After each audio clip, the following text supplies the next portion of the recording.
Magandang araw sa inyo mga kaibigan. Itong ating almusalita sa araw na ito, October 24. Ang ebanghelyo natin is Luke 12:49 to 53. Sabi ni Jesus, I have come to bring fire upon the earth, and how I wish it were already kindled.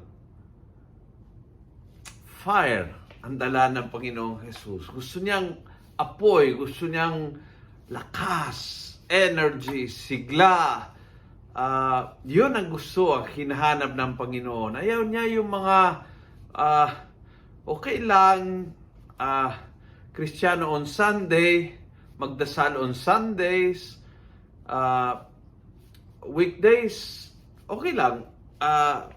Naalala nila ang Diyos pag mag-bless the food in the morning, or maybe when they wake up, a little sign of the cross. Yun lang. No, gusto ng Panginoon fire, apoy, passion.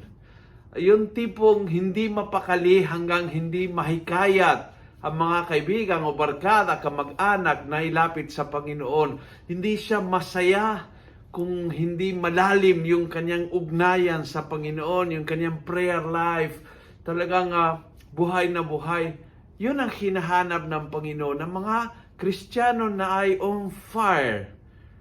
Mayroong lakas, mayroong energy, mayroong gana, mayroong passion sa ginagawa. Humingi tayo ang biyaya na tayo ay mabilang sa mga ganon.